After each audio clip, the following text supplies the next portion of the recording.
थाना गागलेड़ी पुलिस ने हत्या के मामले में वांछित 50-50 हजार रुपए के 2 इनामी किए गिरफ्तार। पुलिस लाइन में हुई प्रेस वार्ता।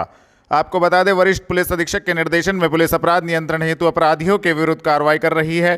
थाना गागलेड़ी पुलिस ने हत्या के मामले में 50-50 हजार रुपए के इनामी 2 अभियुक्तगण प्रमोद उर्फ रामकरण, सोमवीर उर्फ मोनू को गिरफ्तार करने में महत्वपूर्ण सफलता प्राप्त की है, जिनके कब्जे से 2 तमंचे, 7 खोखा एवं 5 जिंदा कारतूस 315 बोर बरामद किए गए हैं। मंगलवार दोपहर 2:30 बजे इस संबंध में प्रेस वार्ता पुलिस लाइन सभागार में आयोजित हुई। एसपी देहात सागर जैन ने संबंधित जानकारी दी।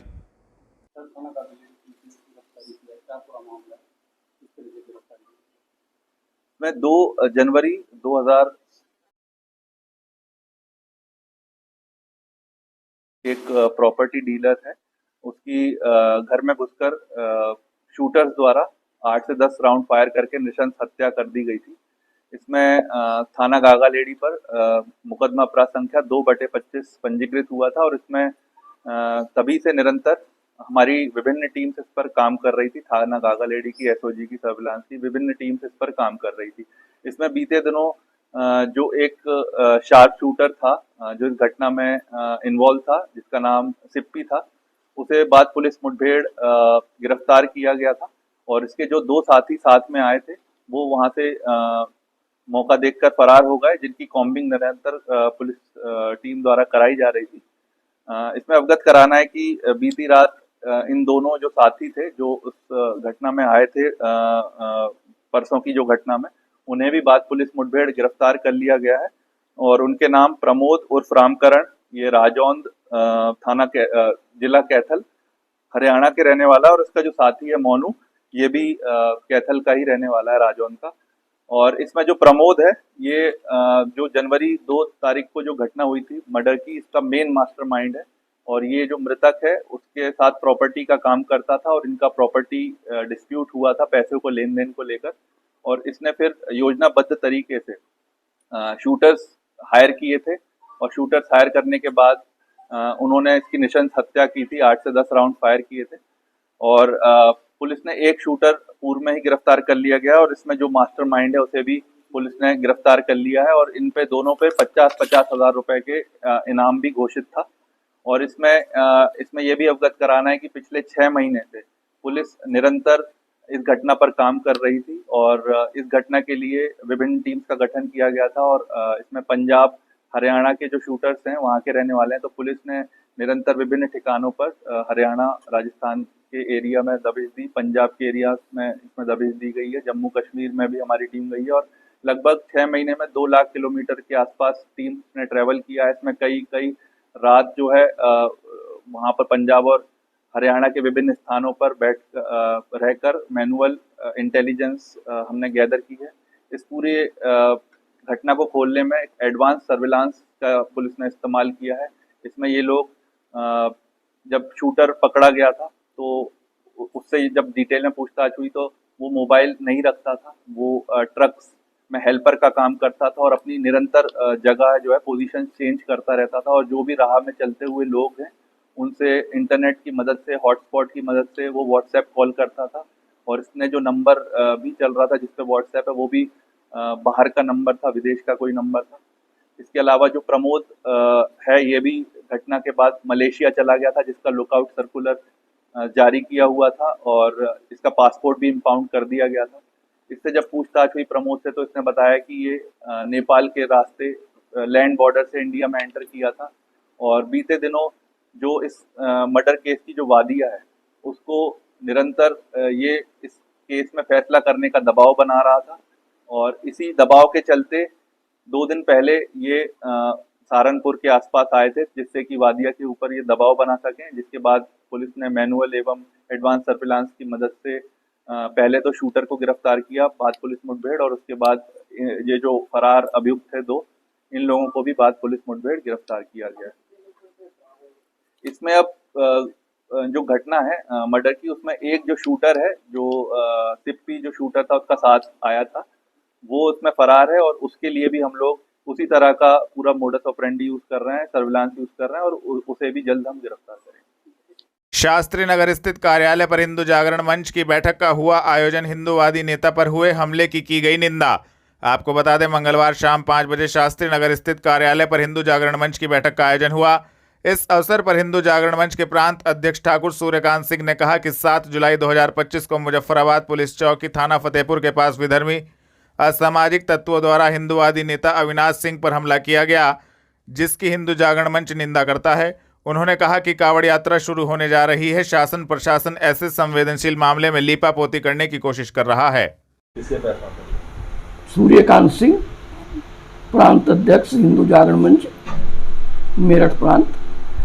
आज ये प्रेस वार्ता मुजफ्फराबाद में थाना फतेहपुर में जो पड़ता है, मैं अपने हिंदूवादी नेता अविनाश जी पर जो प्राणघातक हमला हुआ और वो दवाई लेने गए थे और वहाँ दवाई लेते हुए वहाँ पर कुछ षड्यंत्रकारियों ने उनके ऊपर एक हमला किया और उनको जान से मारने की कोशिश की।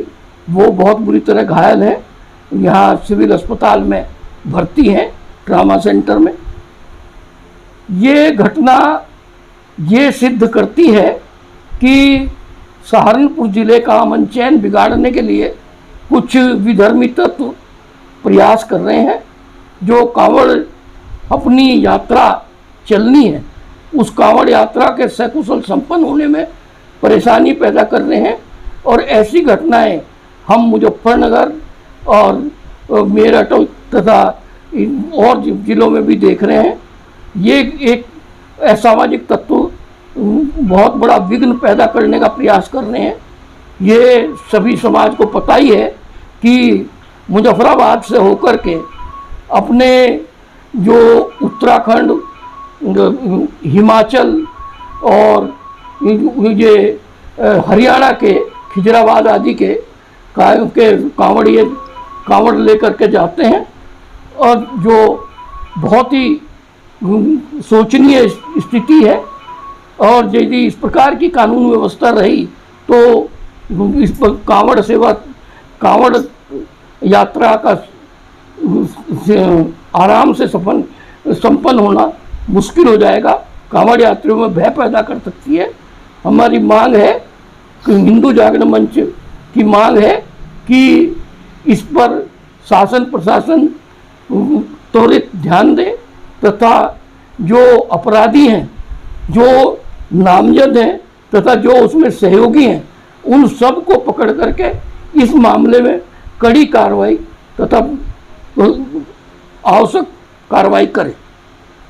कलेक्ट्रेट में भीम आर्मी जय भीम संगठन ने प्राथमिक विद्यालयों के एकीकरण के विरोध में किया जोरदार प्रदर्शन। आपको बता दें मंगलवार दोपहर 3 बजे भीम आर्मी जय भीम संगठन के जिलाध्यक्ष सन्नी गौतम के नेतृत्व में भीम आर्मी के कार्यकर्ता कलेक्ट्रेट स्थित जिलाधिकारी कार्यालय पर एकत्रित हुए। इस दौरान भीम आर्मी जय भीम संगठन द्वारा प्राथमिक विद्यालयों के एकीकरण के विरोध में जोरदार प्रदर्शन किया गया और सरकार को आंदोलन की चेतावनी दी गई। इस दौरान संबंधित ज्ञापन जिला प्रशासन को प्रेषित किया गया तथा संबंधित जानकारी दी गई। आपका नाम? मेरा नाम सन्नी गौतम, भीम आर्मी जय भीम संगठन जिला सहारनपुर। जी, किस विषय पर आज धरना प्रदर्शन किया? देखिए विषय धरना प्रदर्शन इसलिए किया गया कि अभी हाल ही में सरकार का फैसला आया 16 तारीख में पिछले महीने की, तो ये फैसला जो सरकार स्कूल ओपन करने का काम किया सरकार ने और अमीर लोगों को फायदा देने का काम किया, उसको विरोध हमने ज्ञापन दिया है कि जो ये कानून सरकार ने जो काला कानून ये पास किया उस पर रोक लेना चाहिए। और जो इस सरकार ने जगह जगह पे 70,000 ठेके खोले हैं शराब के, इन पर भी रोक लगी जाए, क्योंकि जो जगह जगह पे स्कूल होने थे इन्होंने जगह जगह पे ठेके ला कर खड़े कर लिए कि गरीब लोगों को, गरीब बच्चों को, परिवार को भविष्य खराब करने का काम सरकार कर रही है, वो काम करने नहीं देंगे। भीम आर्मी जय भीम संगठन इससे ईंट बजा देगा और अपने हक अधिकारों को छीनने नहीं देगा किसी सूरत में। जो काला कानून सरकार ने वापस लाया है उसे वापस नहीं लिया तो बहुत जल्दी भीम आर्मी जय भीम संगठन के जो भीम आर्मी जय भीम संगठन राष्ट्रीय बड़े भाई महेंद्र सिंह नोटाल जी ने जो निर्देश दिया है कि जिला सहारनपुर छोड़ पूरे देश प्रदेश में सभी जगह बंद करने का काम करेगा। कलेक्ट्रेट सभागार में नोडल अधिकारी ने की वृक्षारोपण अभियान की तैयारियों की समीक्षा, दिए गए आवश्यक दिशा निर्देश। आपको बता दें सचिव राजस्व विभाग एवं जनपद में वृक्षारोपण हेतु सरकार द्वारा नामित नोडल अधिकारी राम केवल की अध्यक्षता, जिलाधिकारी मनीष बंसल की उपस्थिति में कलेक्ट्रेट स्थित सभागार में जिला वृक्षारोपण समिति की बैठक कर निर्धारण पौधारोपण लक्ष्य की प्राप्ति हेतु रणनीति तैयारी की समीक्षा मंगलवार शाम 7:30 बजे की गई। नोडल अधिकारी ने सभी विभागों द्वारा पौध उठान की जानकारी की। इस अवसर पर बताया गया कि सभी विभागों द्वारा पौध उठान का कार्य 100% कर लिया गया है। उन्होंने वृक्षारोपण स्थलों की जियो टैगिंग कराने के निर्देश दिए तथा कहा कि वृक्षारोपण अभियान को महाअभियान बनाते हुए जनप्रतिनिधियों, अधिकारियों, समाज के संभ्रांत जनों, विद्यार्थियों को पौधारोपण करने के लिए प्रोत्साहित किया जाए। उन्होंने कहा कि कल होने वाले पौधारोपण के दृष्टिगत समग्र जनप्रतिनिधियों से वार्ता कर आमंत्रित किया जाए। अभियान के अंतर्गत पौधों का संरक्षण करना अति आवश्यक है। पेड़ लगाओ पेड़ बचाओ वृक्षारोपण महाअभियान 2025 का एक पेड़ मां के नाम के महाअभियान के अंतर्गत प्रदेश भर में 37 करोड़ लक्ष्य का पौधारोपण किया जाएगा, जिसके तहत जनपद में 44,94,400 का लक्ष्य है। यह कार्य विभिन्न विभागों द्वारा किया जाएगा। अब सहारनपुर में कूड़े से बनेगी हर रोज 5 टन गैस। नगर निगम और BPCL के बीच विधिवत रूप से हुआ अनुबंध। आपको बता दें, करीब 1.5 वर्ष बाद शहर भर से एकत्रित कूड़े से CBG कंप्रेस्ड बायोगैस बनना शुरू हो जाएगी। इस संबंध में नगर निगम और संयंत्र संचालित करने वाली कार्यदायी संस्था BPCL Bharat petroleum corporation limited के बीच मंगलवार शाम 7 बजे एक अनुबंध पर हस्ताक्षर किए गए। नगर निगम की ओर से अपर नगरायुक्त मृत्युंजय एवं BPCL की ओर से अनिल कुमार ED बायोफ्यूल ने हस्ताक्षर किए। निगम की ओर गवाह के रूप में लेखाधिकारी मनोज त्रिपाठी एवं नगर स्वास्थ्य अधिकारी डॉक्टर प्रवीण शाह ने तथा BPCL की ओर से GM CBG Shashi Prakash, DGM CBG Sanjay Thakur ने भी हस्ताक्षर किए। आज का कार्यक्रम जो सहारनपुर नगर निगम और BPCL के बीच में एक अनुबंध का साइन हुआ, जिसके द्वारा जो हमारा सॉलिड वेस्ट है उसको मैनेज करने के लिए BPCL के द्वारा एक प्लांट लगाया जाएगा, जिसमें वो बायोगैस का उत्पादन से करेंगे। अभी तक सहारनपुर जो लगभग 320 TPD सॉलिड वेस्ट हमारा आता है, उसको निस्तारित करने के लिए विभिन्न तरीके यूज करता था। कुछ छोटे तरीके थे जिसमें कंपोस्टर थे, खाद बनाने का काम करता था, या विभिन्न NGO के द्वारा कार्य करता था। लेकिन काफी बड़ी मात्रा में हमारे पास सॉलिड वेस्ट निस्तारित करने का तरीका नहीं था, जिसको लेके हम लोग लगातार काम कर रहे थे। और BPCL के साथ मिलकर लगभग पिछले 1.5 वर्षों से नगर निगम के सभी अधिकारी काम कर रहे थे। आज वह ऐतिहासिक स्वर्णिम दिन आया है जब हम लोग ने एक अनुबंध उनके साथ साइन किया, और लगभग 1.5 वर्ष के अंदर ये प्लांट लग के तैयार हो जाएगा और हम अपना कूड़े को एक सकारात्मक रूप से वेल्थ बनाते हुए निस्तारित कर पाएंगे। किस तरह की वेस्ट देखिए, जो भी सॉलिड वेस्ट हम लोग कलेक्ट करते हैं उसके 4 या 5 कंपोनेंट होते हैं। बहुत कम मात्रा में उसमें मेटल होता है, फिर मिट्टी या रेत होता है, फिर प्लास्टिक होता है उसके अंदर, कुछ बायोडिग्रेडेबल वेस्ट भी होते हैं।